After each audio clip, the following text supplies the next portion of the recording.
Hello and welcome to the Career Shaper. I am Subhash Potar, who is presenting a set of 25 questions on modern Indian history, especially focusing on Company and Bengal. All are important questions for the BPSC 67th PT purpose. Now let's come to solve this set. Question number 1 देखें। 18वीं शताब्दी के मध्य में बंगाल के किसानों की हालत उस समय के फ्रांस या जर्मनी के किसानों की हालत से बढ़कर थी, इसका कथन है। ऑप्शन देखें, जेम्स मिल, एस.सी. हिल, क्लाइव, विलियम पिट। तो ऑप्शन पर ध्यान देंगे अगर। जेम्स मिल कौन थे? ये लेखक थे हिस्ट्री ऑफ ब्रिटिश इंडिया के, तो इनका ये कथन नहीं है। बी नंबर देखें, एम.सी. हिल, एस.सी. हिल, तो ये अंग्रेज इतिहासकार थे, बंगाल के किसानों व शहरों की समृद्धि से परिचित थे, तो इन्हीं का ये कथन है। सी नंबर देखें, क्लाइव, ये तो अंग्रेज सेनापति था, ये कंपनी का सेनापति, और ये ब्रिटिश पीएम थे विलियम पिट, तो इसका आंसर बी हो जाएगा। ये हो जाएगा इसका आंसर एस.सी. हिल। 2 नंबर देखें, बंगाल में अंग्रेजी फैक्ट्री हुगली नदी के तट पर स्थापित की गई। 2 नंबर देखें, ये कब किया गया? तो ये किया गया 1651 ईस्वी में। हुगली नदी के तट पर पहली अंग्रेजी फैक्ट्री लगाई गई, स्थापित की गई। ये आंसर इसका हो जाएगा 1651 यानी सी।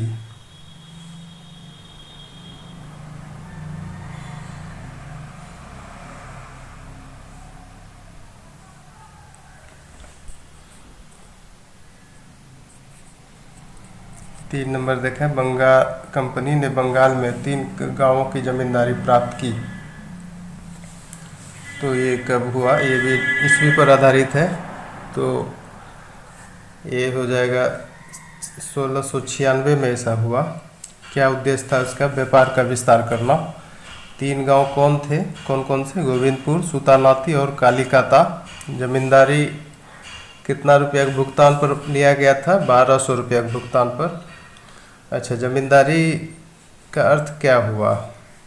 जमींदारी जो 3 गांवों का प्राप्त किया, तो जमींदारी का क्या अर्थ होता है? लगान एकत्र करने का अधिकार, तो इसका आंसर सी हो जाएगा 1696।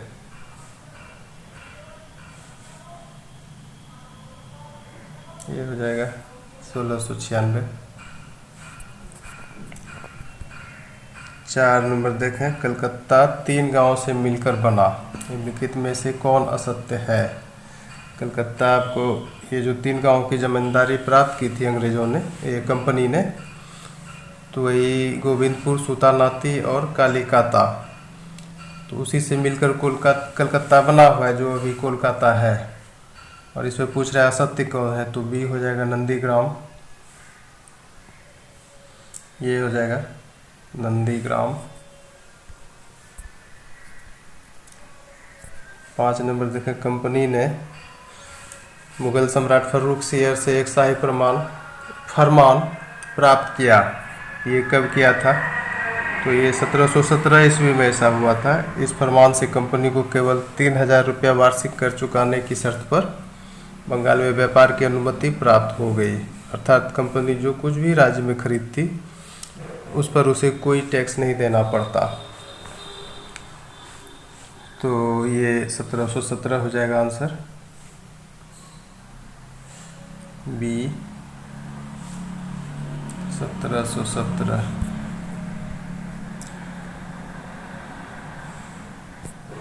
नवाब सिराजुद्दौला द्वारा 6 नंबर देखें, कंपनी पर नियंत्रण के लिए कड़े कदम उठाए गए, कौन सत्य कथन है? नवाब सिराजुद्दौला कंपनी के अगेंस्ट में चला गया, क्यों? क्योंकि वो जो फरमान मिला था और उसका दुरुपयोग शुरू कर दिया। कंपनी के अधिकारी लोग अपना बिजनेस निजी व्यापार भी करने लगे, क्योंकि कोई टैक्स देना नहीं पड़ता था बंगाल में फरमान की वजह से। तो इससे राजस्व की भारी क्षति हुई और ये लोग मनमानी पर उतर आए। कंपनी के जो भी थे, बिजनेसमैन हो या फिर अधिकारी भी हो, तो इसे सिराजुद्दौला बिगड़ गए।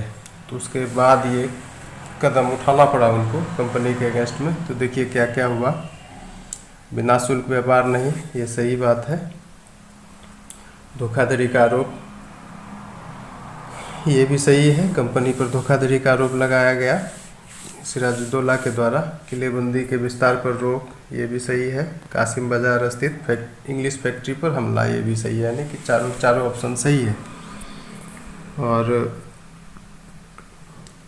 ये जो डी नंबर ऑप्शन है, कासिम बाजार स्थित इंग्लिश फैक्ट्री पर हमला, तो कंपनी की साजिश के बीच नवाब ने अपने करीब 30,000 सिपाहियों के साथ इस फैक्ट्री पर हमला बोला था, कासिम बाजार स्थित फैक्ट्री पर। तो इसका आंसर ई हो गया। और ये एक कदम उठाना पड़ा उनको, सिराजुद्दौला को। आंसर इसका ई हो जाएगा।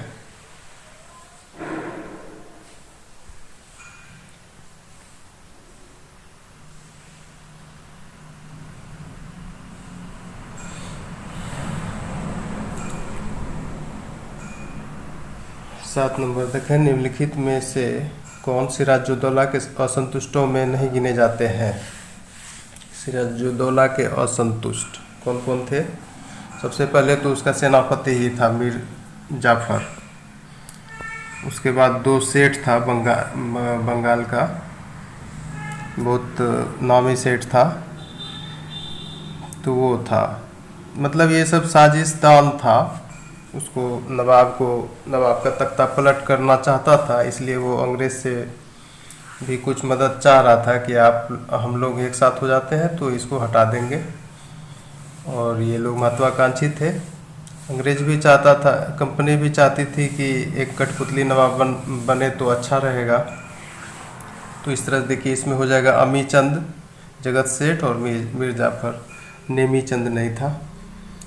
यही आंसर होगा बी।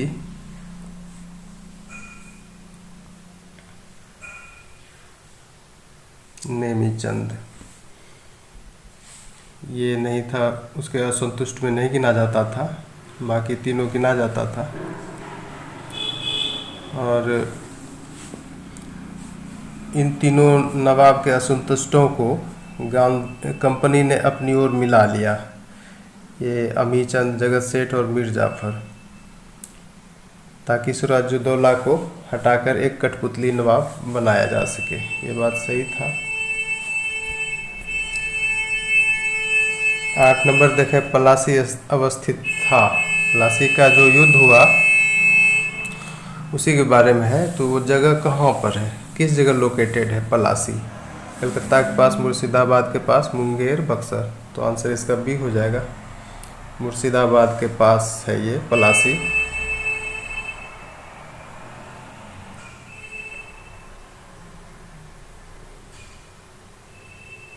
मुर्शिदाबाद के पास भी होगा इसका आंसर।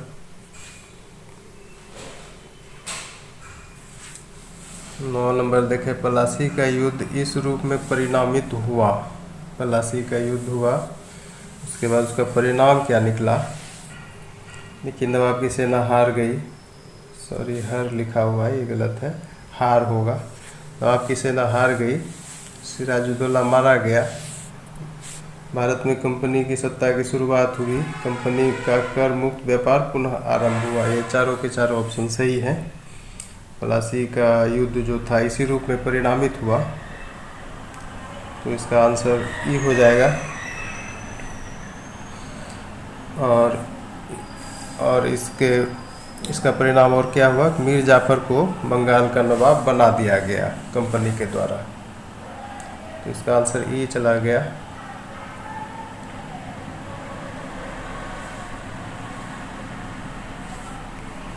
10 नंबर देखें, प्लासी का युद्ध कब हुआ, ये सभी लोग जानते हैं। अब है कि महीना वाला जो है चक्कर, ये फंसा देगा। 1757 सब जानता है, लेकिन किस मंथ में हुआ था, इस ये ऐसा भी ऑप्शन सेट किया जाता है और लड़के फंसते हैं इसमें। तो देखिए ये जून 1757, आंसर इसका सी होगा, जून 1757। और ये जो प्लासी का युद्ध हुआ, इससे कंपनी का सिराजुद्दौला के विरुद्ध जो षड्यंत्र चल रहा था वो बिल्कुल सक्सेसफुल रहा। और ये सब कंपनी ने मुगलिया फरमान पाने के बाद व्यापार में अपनी मनमानी करने के लिए किया।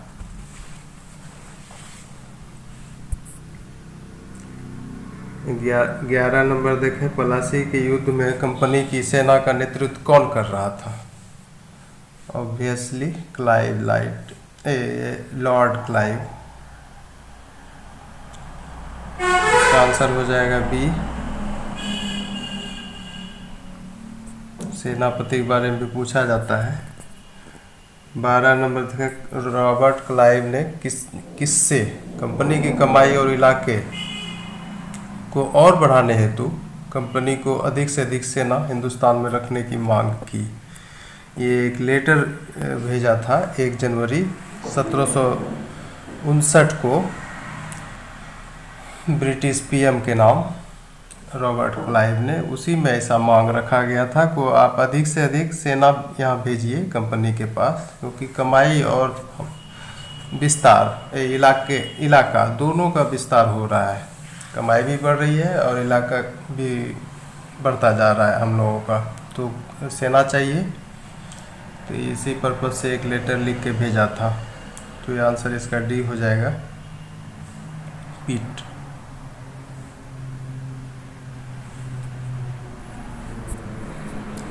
तेरह नंबर देखें, कंपनी ने मीर जाफर की नवाबी छीन ली।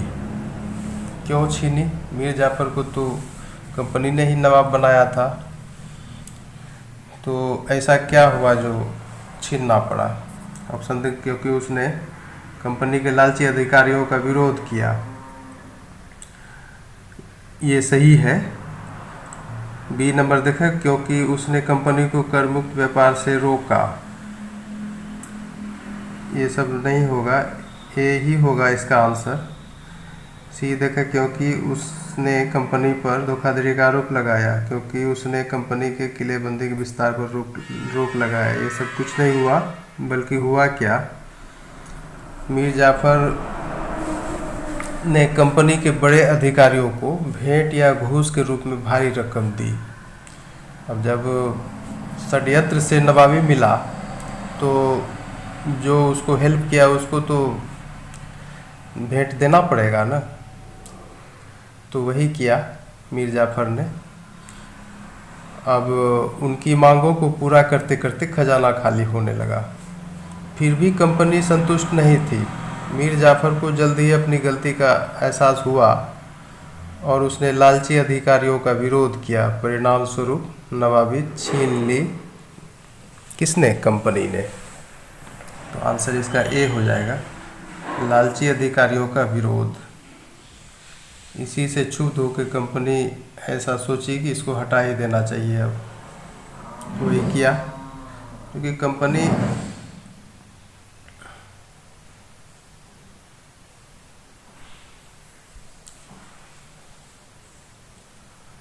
तो इसका आंसर हो जाएगा आपका यही, ए नंबर।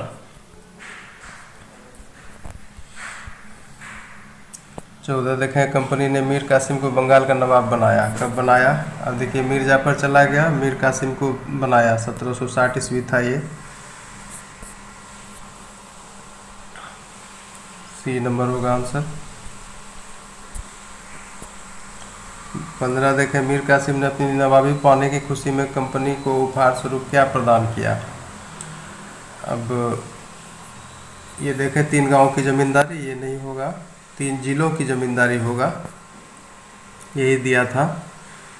सी देखें मुखौटा नवाबी का आश्वासन, बंगाल में अबाध व्यापार की अनुमति। तो ये सब नहीं होगा। 3 जिलों की जमींदारी प्रदान की, खुश होकर के उपहार के रूप में दिया कंपनी को मीर कासिम ने 3 जिलों की जमींदारी। अब देखिए 3 जिले कौन कौन थे? वर्धमान, मिदनापुर, चटगांव,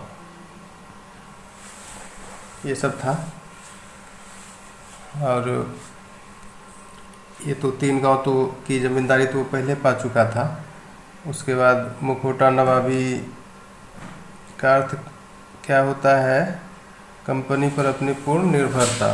तो ये सब का आश्वासन इसने नहीं दिया, बल्कि 3 जिलों की जमींदारी प्रदान की थी। बी हो गया इसका आंसर। 16 देखें, मीर कासिम ने कंपनी के शिकंजे से मुक्ति पाने हेतु कौन से कड़े कदम उठाए? अब देखिए मीर कासिम को भी तुरंत पता चल गया कि हमसे भी काफ़ी भूल हुई है, तो ये भी कड़ा कदम उठा लिया। क्या क्या उठाया? चुंगी वसूली खत्म की, मीर जाफर के सभी अफसरों को हटाया, फौज के लिए यूरोपीय प्रशिक्षकों की नियुक्ति, मुंगेर को राजधानी बनाया। ये सभी ऑप्शन सही हैं। अब देखें, और ए नंबर देखें, चुंगी वसूली खत्म की। क्यों खत्म करना पड़ा चुंगी वसूली? ताकि भारतीय व्यापारी भी कंपनी के व्यापारी की भांति कर मुक्त व्यापार कर सके। अब देखिए जो कंपनी का ये था व्यापार था वो कर मुक्त था, लेकिन वहीं उसी बंगाल में भारतीय व्यापारी के लिए कर लगता था, चुंगी वसूली की जाती थी। तो इससे तो कंपनी के व्यापारी को दो तरफा फायदा होता और भारतीय व्यापारी को फिर काफ़ी दिक्कत झेलना पड़ता। और ये जो बंगाल का खजाना है उसमें भी राजस्व की क्षति हो रही थी। तो इस सिस्टम को ही ख़त्म कर दिया, चुंगी वसूली। और देखें बी नंबर देखें, मीर जाफर के सभी अफसरों को हटाया। क्यों हटाना पड़ा? क्योंकि ये सभी अफसर जो थे मीर जाफर के द्वारा अपॉइंट किए गए, तो ये कंपनी से मिले हुए थे, षड्यंत्रकारी थे। सी देखें, फौज के लिए यूरोपीय प्रशिक्षकों की नियुक्ति। क्यों नियुक्ति करनी पड़ी? ताकि कंपनी फौज के टक्कर का हो सके, बंगाल का फौज। मुंगेर को राजधानी बनाया और मजबूत किलेबंदी की। क्यों ऐसा करना पड़ा? क्योंकि मुर्शिदाबाद में तो काफ़ी दबाव झेलना पड़ रहा था कंपनी के तरफ से बंगाल के नवाब को। इसीलिए कंपनी के दबाव और नियंत्रण से बचने के लिए ऐसा किया। मुर्शिदाबाद से हटा के मुंगेर राजधानी ले गया और वहाँ एक सुंदर और मजबूत किला बनाया, जिसमें लगभग 40,000 सैनिकों की फौज बनाई। और वहाँ पर मुंगेर में बंदूकों और तोपों के कारखाने भी लगाए। तो ये चारों के चारों ऑप्शन सही हैं। मीर कासिम द्वारा उठाया गया कदम कंपनी के शिकंजे से मुक्ति पाने हेतु, तो इसका आंसर ई हो जाएगा। सभी सही है। 17 देखें, मीर कासिम ने अंग्रेज कर्मचारियों के व्यवहार की शिकायत की थी। कब की थी शिकायत? अब देखिए शिकायत क्या किया वो थोड़ा सुन लीजिए। कलकत्ते से ढाका, कासिम बाजार और पटना तक प्रत्येक स्थान पर प्रत्येक अंग्रेज अधिकारी, उसके गुमास्ते तथा एजेंट मेरे कर्मचारियों के स्थान पर स्वयं जमींदार, तालुकेदार और लगान वसूल करने वाले का कार्य करते हैं। इसके अतिरिक्त प्रत्येक जिले, नगर और गांव में गुमास्ते और अन्य कर्मचारी चावल, धान, तेल, बांस, पान इत्यादि का व्यापार करते हैं। और कंपनी की दस्तक लिए हुए प्रत्येक व्यक्ति अपने आप को कंपनी से कम नहीं समझता है। तो माजरा कुछ और था।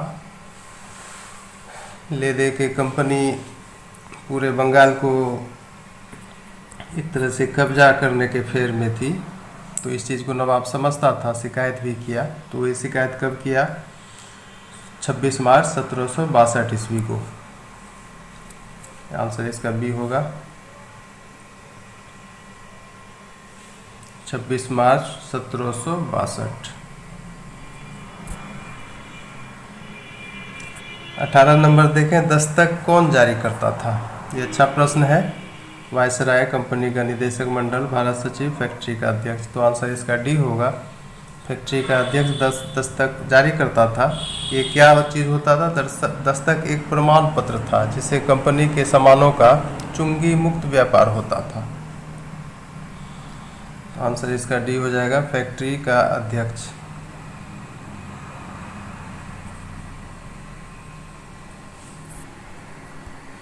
उन्नीस नंबर देखें, बक्सर का युद्ध संयुक्त सेना बनाम कंपनी सेना का युद्ध था।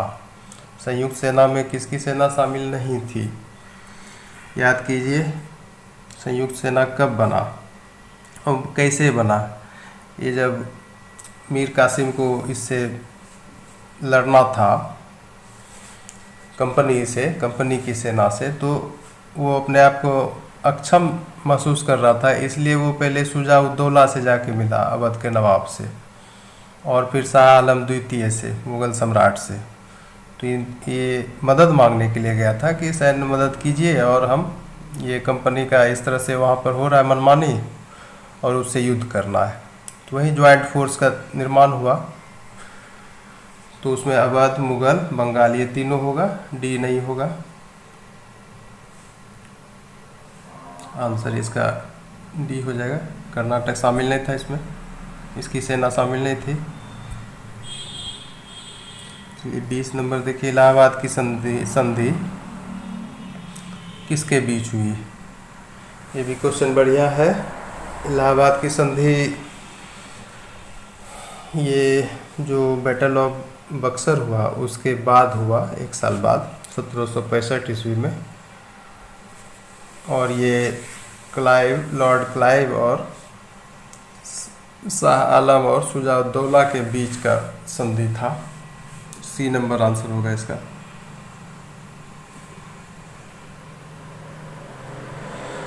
ये हो जाएगा क्लाइव और शाह आलम व शुजा-उद-दौला। 21 नंबर देखा, बक्सर के युद्ध में कंपनी का सेनापति था। ऑलरेडी क्लाइव होगा आंसर इसका।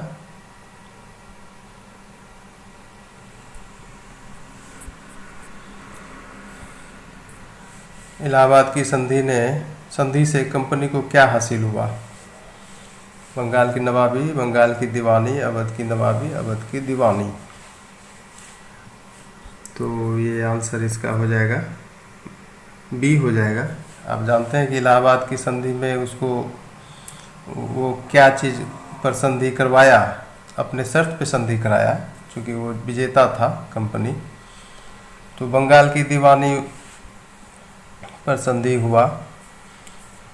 दीवानी मतलब कि वो राजस्व वसूली का अधिकार प्राप्त कर लिया, बंगाल, बिहार और उड़ीसा का। बंगाल का अर्थ यही था उस समय, बंगाल, बिहार, उड़ीसा सब एक था, उसको बंगाल बोलते थे, बंगाल प्रेसिडेंसी। तो आंसर इसका बी हो जाएगा, बंगाल की दीवानी।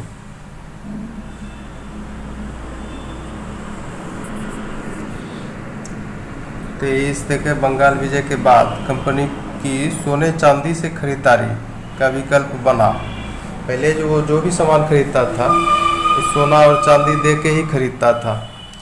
तो सोने, अब उतना व्यापार बढ़ने लगा इन लोगों का, और ब्रिटेन से सोना चांदी ज़्यादा मात्रा में आने लगा, तो इससे वहाँ की पब्लिक खपाती, सरकार पर प्रेशर था। तो वहाँ की सरकार कंपनी को ऐसा आदेश दी थी कि आप एक विकल्प तलाशिए, क्योंकि यहाँ पर पब्लिक का एजिटेशन झेलना पड़ता है। तो ये विकल्प उसको हासिल हो गया बंगाल विजय के बाद, यानी बक्सर युद्ध के बाद जो इलाहाबाद की संधि हुई, उसके बाद जो बंगाल की दीवानी हासिल किया। तो अब क्या हुआ कि वो बंगाल तो बहुत बड़ा क्षेत्र था और बहुत ही समृद्ध क्षेत्र था, तो उससे जो ये होने लगा, उसको जो राजस्व वसूली का अधिकार मिल गया। अब उसमें जो अधिशेष बचा यानी सरप्लस, उससे वो अपना बिजनेस कर लेता था। अब सोने चांदी की आवश्यकता नहीं थी, इसलिए ये विकल्प बना। तो देखिए क्या, बंगाल की दीवानी से प्राप्त अधिशेष यानी सरप्लस, ये होगा आंसर, डी हो जाएगा, यही विकल्प बना। ये अच्छा प्रश्न है, अगर आएगा तो बढ़िया ही रहेगा, ये प्रश्न सही है। 24 नंबर देखें, सहायक संधि, ये सब्सिडरी अलायंस पढ़े होंगे, subsidiary alliance system of Wellesley, उसी पर क्वेश्चन है, सहायक संधि। ऑप्शन देखें, भारतीय राज्यों पर नियंत्रण का एक टूल था, ये सही है। भारतीय राज्यों के सहायतार्थ एक टूल था, ये गलत है। कंपनी सेना से डरकर आत्मसमर्पण करने वाले राज्यों के साथ की जाती थी, ये सही है। कंपनी सेना को टक्कर देने वाले राज्यों के साथ की जाती थी, ये गलत है। तो इसमें आपको ए और सी सही है, आंसर इसका डी ई जाएगा, ए और सी सही है।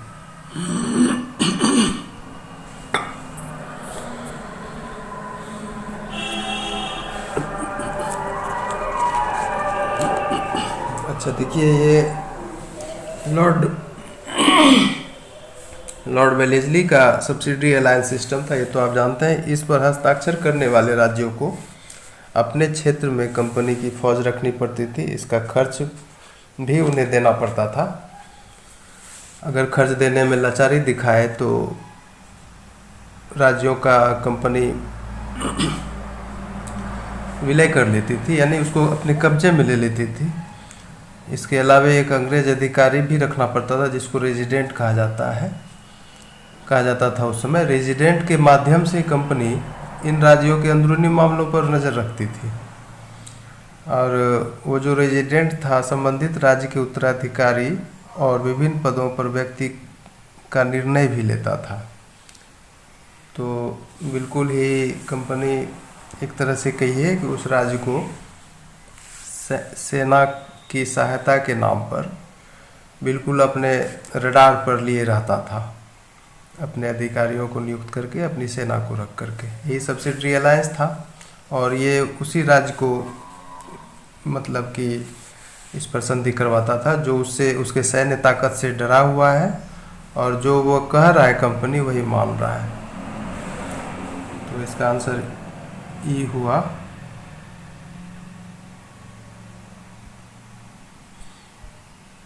लास्ट क्वेश्चन देखें, 25। सहायक संधि को स्वीकार करने वाला पहला शासक था, बहुत अच्छा प्रश्न है। कौन था ये पहला शासक? तो ये हैदराबाद का निजाम था। दूसरा कौन था? अवध का नवाब। तो पहला पूछ रहा है, और ये जो दोनों राज्य, ये बड़ा बड़ा राज्य को सहायक संधि करना पड़ा, और इनको अपने राज्यों के कुछ हिस्से कंपनी को देने भी पड़े थे दोनों को। तो पहला शासक पूछ रहा है, आंसर सी हो जाएगा इसका। I hope you would have perceived well this set. Many more sets would be presented on Career Shaper. Till then, keep watching. Thanks.